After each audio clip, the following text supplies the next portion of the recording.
baka pwede mo rin ako i-drawing. Actually po, pag nagpapadrawing sa akin, may bayad po kasi. Magkano naman? Usually po, nasa 1,000. Opo, bahala ka na dyan. Ha? Opo, sige po. Bakit naman pumayag ka dun sa Dilimisa sa Sinto? Yung baba-baba na nga, tapos pastasan pa. Ma'am, ito na po yung pinagawa niyo sa aking artwork. Kung okay lang po, kukunin ko na po sana yung bayad. Agad-agad? Ano na po? Sige na. Alam mo po na dito yung bata para maningin kasi po nangangailangan siya ng pera. Diba ka? Itong drawing mo. Papayaran pa kita. Binastos mo na ako. Medyo mainit na, no? Ayun.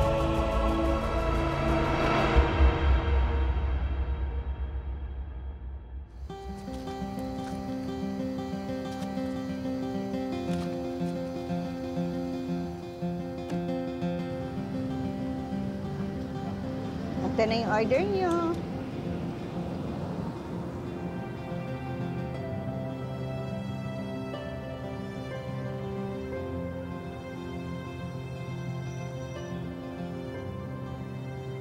Nak, dami mong dinodrawing ha.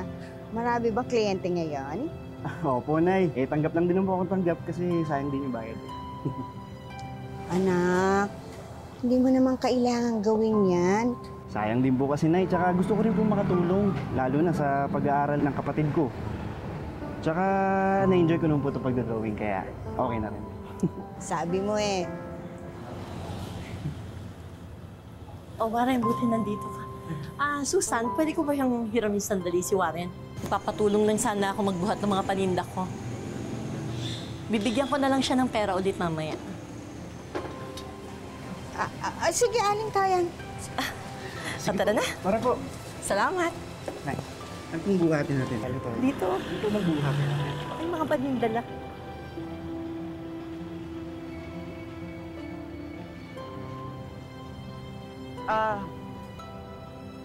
Ay, lugaw.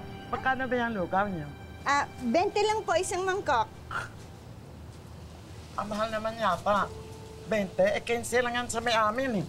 Ma'am, mas marami naman pong laman itong lugaw namin. Kaya medyo mas mahal. Ganon?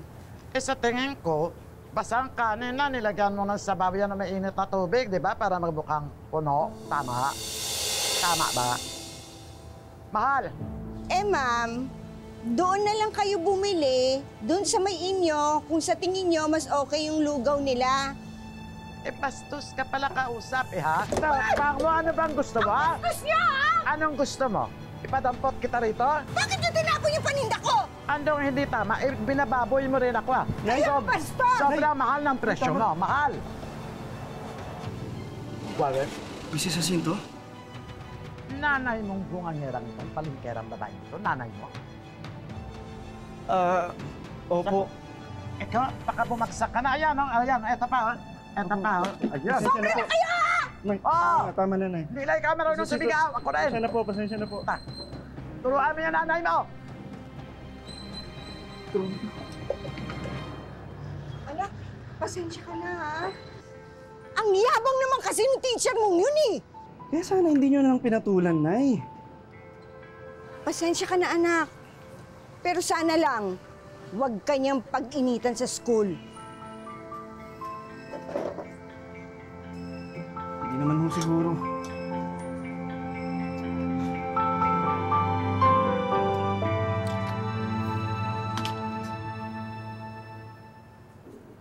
Very good.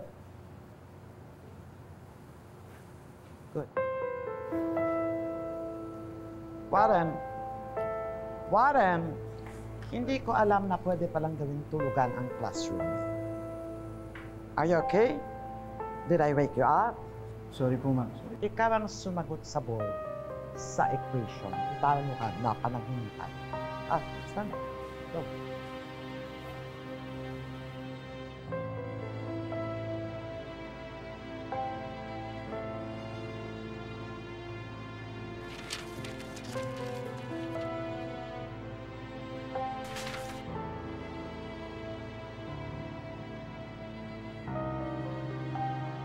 Very good.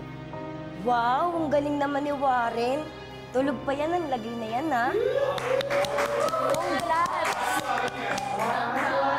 Congrats! Congrats, Warren. You're very good, very effective. And gawa mo to. Opo, ma'am. Louder. Opo. Very good. Huwag ka na matulog. Another round of applause for Warren.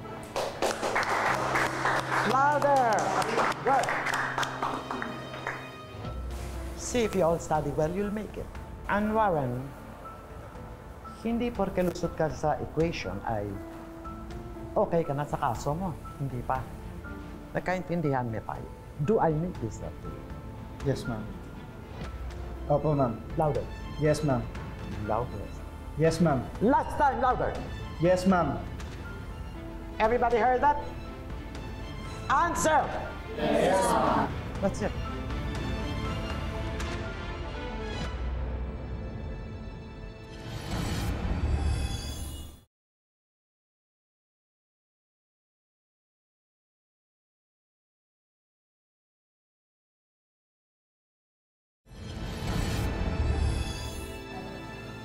Hey, Warren!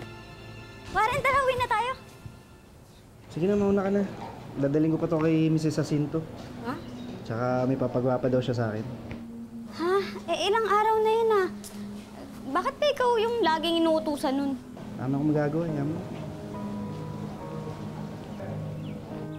Warren, ano ba?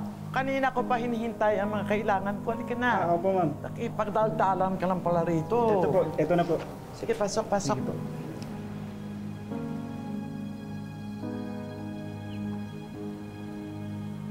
Baka pwede mo rin ako i-drawing.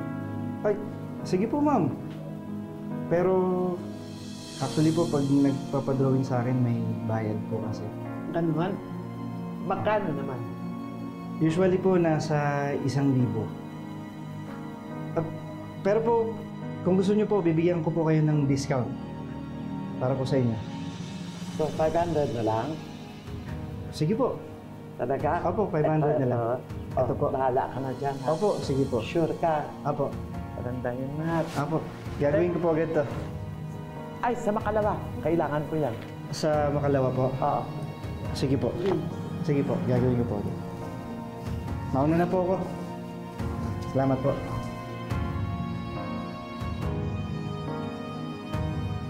Uy, Warren, bakit naman pumayag ka dun sa Dinlimisi sa Sinto? Yang baba-baba na nga, tapos paspasan pa. Hayaan mo na. Para tigilan na rin ako sa klase. Ikaw naman tong kawawa. Pagpupuyatan mo naman yan. Ano pinagbubulungan niyo? Ay, ma'am. May inutos lang po sa akin si Mrs. Jacinto. Pero paalis na rin po kami. Inutusan ka ni Mrs. Jacinto? Konting favor lang naman po, ma'am. Sige po, alis na po kami. Tara. Sige po.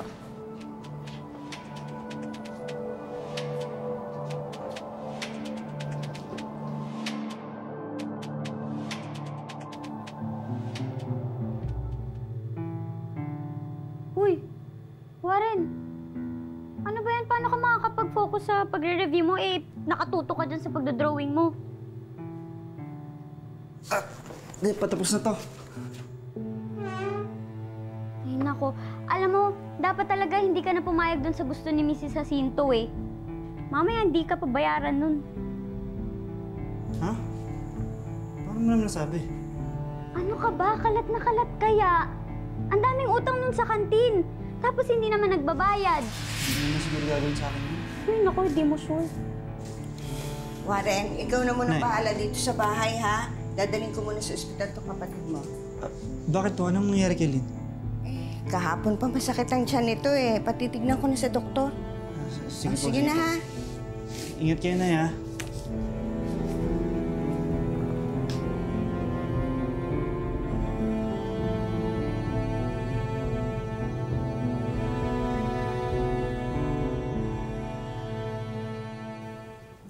Ma'am, ito na po yung pinagawa niyo sa aking artwork.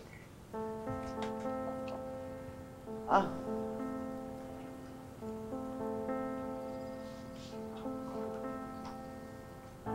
Ito. Ayos naman. Kaya lang. Parang mukhang madali eh. Kung okay lang po, kukunin ko na po sana yung bayad. Agad-agad? kabibigay mo lang eh. Ma'am, kailangan ko po kasi ng pera pang dagdag dun sa pambili ng gamot ng kapatid ko. May sakit po kasi siya eh. Kaya anong gagawin ko? Eh wala naman akong pera ngayon. Babayaran kita kaagad oras nagkasweldo ako. Di ba sinabi ko na yun sa'yo? Oh, pasok ka na sa klase mo. Ano? Sige po.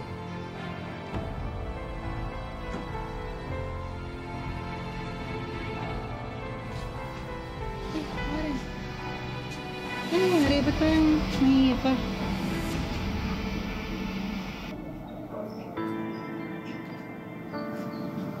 May kinalaman ba yun kay Mrs. Jacinto? Kailangan po kasi ng pera, ma'am.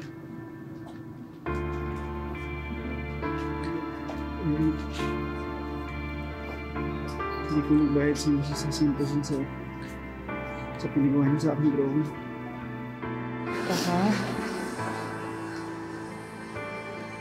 Unin mo muna to. Sige na. Kailangan mo yan. Para na makatulong yan sa kailangan mo, makakadagdag niyo. Huwag ka na mag-alala.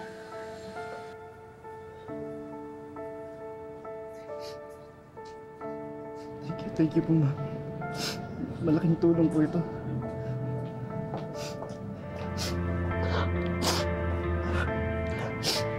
Salamat po, ma'am.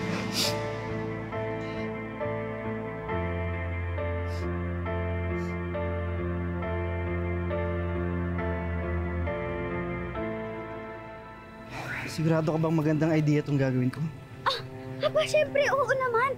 Ano ka ba? Isang buwan na yung nakalipas, no? Tapos hindi pa rin siya nagbabayad. Paalalahanan mo lang naman. Responsibilidad niya yun. Sige na.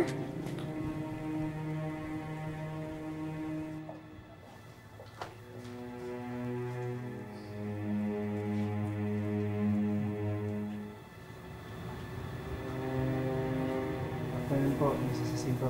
This is the faculty room. Hindi na kung kailan mo gustong pumunta, open kami para sa'yo. Faculty room. Do you understand that?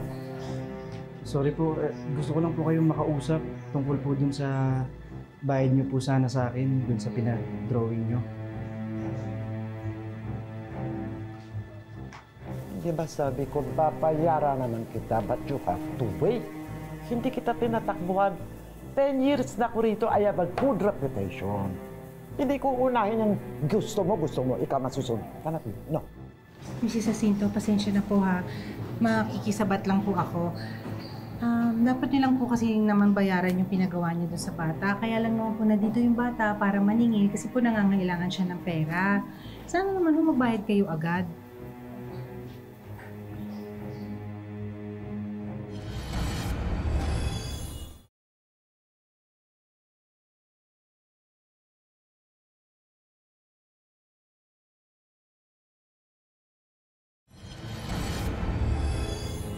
Para matahimik ka, pakita tayo bukas.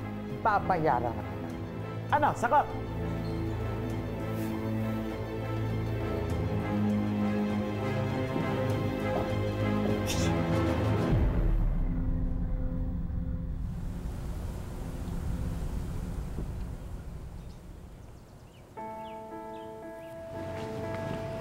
Mrs. Jacinto!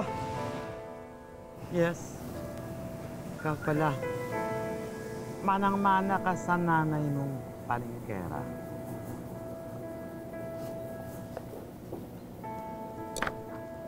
Natuwa ka rito? Sumagot ka. Natuwa ka? Itong drawing, no? Ano, hindi ka makasagot? Kailangan ko lang yung bayad niyo, Mrs. Jacinto. Papayaran pa kita. Binastos mo na ako. Binastos mo na ako. O, ayan. Ayan. Ayan. Binastos mo na ako. Babayaran ko pa ito. Hindi ba ako naiintindihan? Sabi ko, babayaran kita, pero mag-antay-antay ka. Dahil may dapat akong hahabulin na bayaran. Ano? Oh, i-display ko ito sa school para malaman. Happy ka, happy? Iiyak-iyak ka?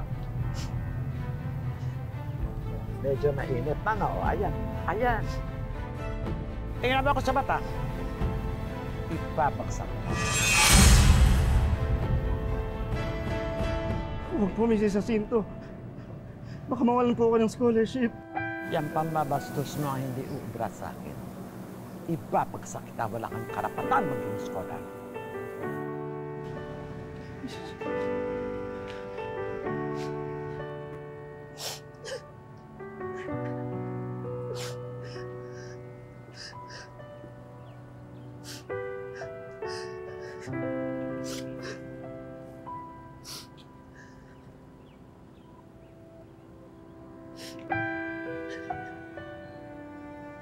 Ano ba talaga nangyari?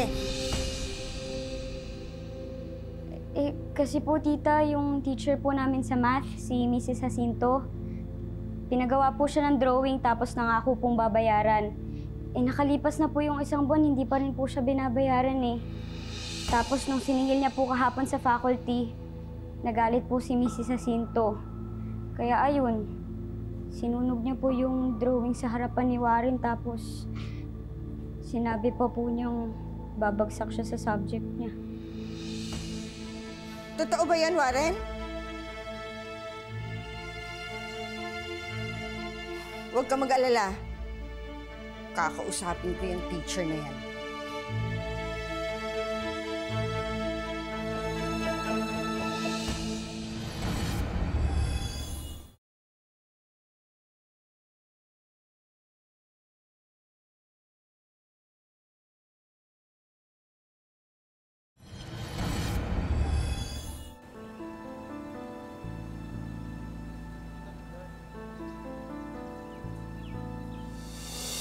Mrs. Jacinto!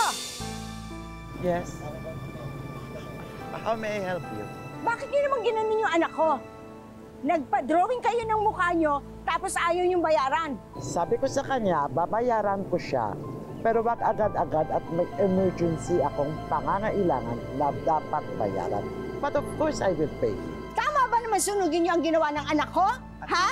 Ayan, natrauma yung anak ko. Tapos sasabihan mo pa na ibabagsak mo? Kung sa'yo pwede yung mga ganyang kilos at pambabastos, sa akin, hindi siya papasa at hindi siya umutang. Guard! Sumusobra ka na!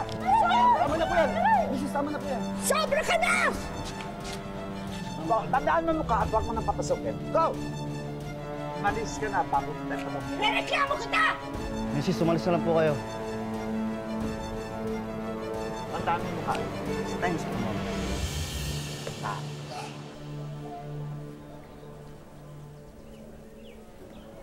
Hoy, Warren! Warren!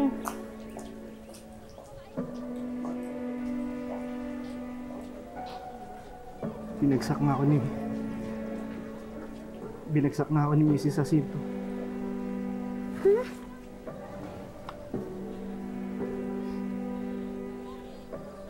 Warren, tama na. Magagawa natin to ng paraan, ha? Mali itong ginawa ni Mrs. Jacinto. Tama na.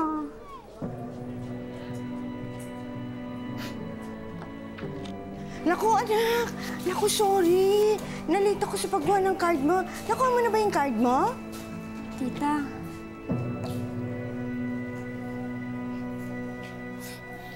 Walang hiya talaga yung Mrs. Jacinto na yan eh. Sorry po, Nay. Hindi, anak.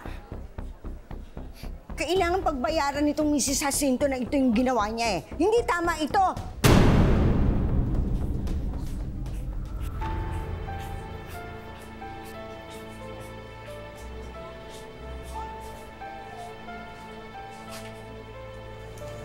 Ginagawa mo rito. Hindi ba nakaban?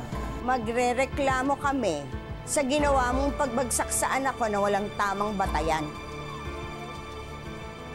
Nagsasayang ka lang ng oras mo. Anong klaseng teacher ka? Anong ginawa mo? Walang hiya ka talaga! Nay! Nay, tama na po! Nay, tama na! Tama na!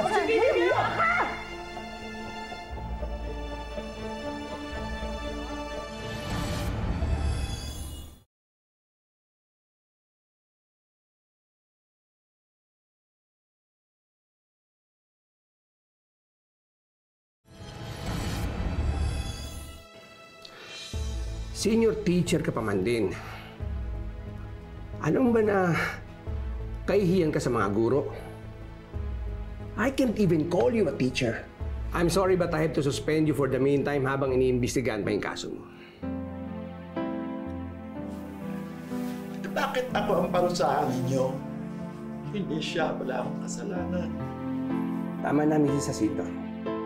My decision is final.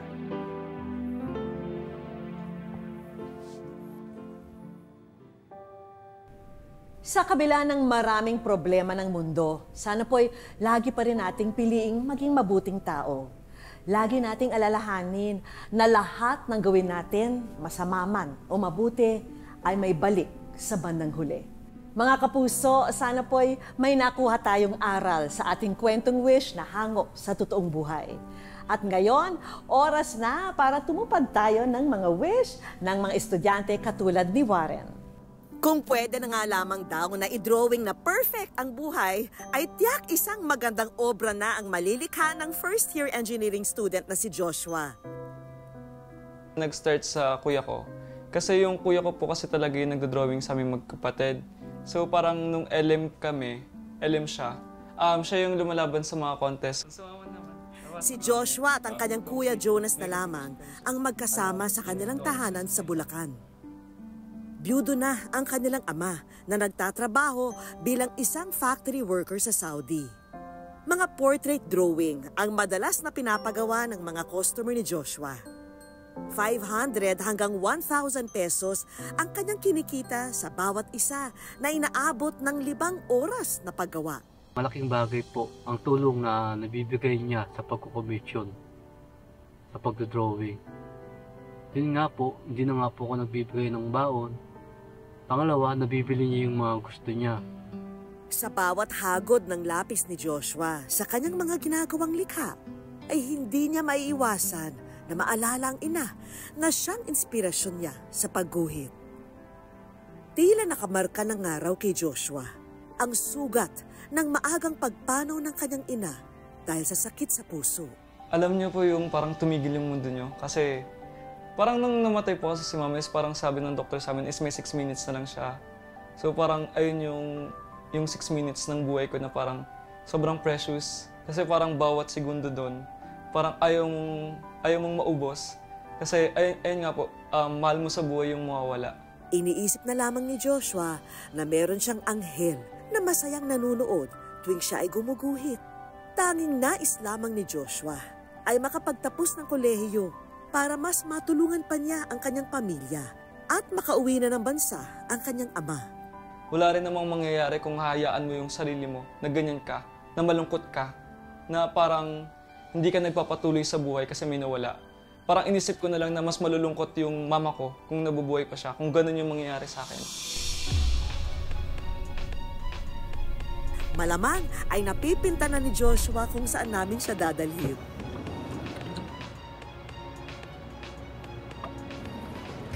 Ang pakay siyempre sa lugar na ito ay makapagbenta si Joshua sa kilalang Pinoy Pawn Star na si Boss Toyo ng kanyang mga drawing. Good afternoon po, boss. Magandang hapon. Ano pong pangalan nila? Ako po si Joshua Onzo Jacamos. Ano sadya mo dito? Bali isa po akong student artist. Student artist? Opo, simula pa po ng bata ko. So, bali i-offer ko po yung drawing ko. Yung mga una ko pong gawa po. Ano to? Pencil? Opo, color pencil po. Kung meron akong gusto dito, syempre to. Idol namin to. Magaganda yung pagkakagawa mo, ha? Tsaka ito kuha niyo yung mukha. Binibenta mo ba to? Opo. Magkano mo naman binibenta? Original po kasi na single ko kapag nagko-commission is parang 500 per head. 500. Pero since since sentimental po lahat to kasi ito po mga gawa natin is parang katabi ko yung nanay ko kung nagagawa. Yung buhay ko po siya. So magkano ba na siya binibenta ngayon? Kung dodoblehin ko po kada ulo. 1,000 isa. Mukhang nahihirapan si Pinoy Pawn Star sa pagkakataong ito. Sige. Dahil maganda naman yung pagkakadrawing mo. Magkano mo bibili? 3,000 pesos, pero 30 terms. $30 din. Ang bayaran ko ito ng 3,000, 1,000, hindi ko na siya tatawaran. Pero, bukod dyan, kasi may sorpresa ako sa'yo. Ano pa kaya ang sorpresang sinasabi ni Boss Toyo kay Joshua? Buksan mo ngayon yan. Buksan mo. Yan ang sorpresa ko sa'yo. Oh! Ano nakalagay dyan? Ikaw ay nasa wish ko lang. Ikaw ay nasa wish ko lang. Kung ano man ang iyong kailingan ay pagbibigyan. Tandaan mo lang yung sinabi ko sa'yo kung ano yung gusto mo sa buhay. Gawin mo lang ng gawin as long na masaya ka. Ituloy-tuloy na natin ang masayang araw na ito para kay Joshua. Oras na para makita niya ang mga hinanda naming regalo. Dahil madalas wala na sa kanyang budget ang pambili ng mga art material, narito na ang lahat ng kakailanganin ni Joshua sa pagdodrawing. Thank you po. May pan-drawing na po ulit ako. Appliances naman na mailalagay na nila sa kanilang bahay.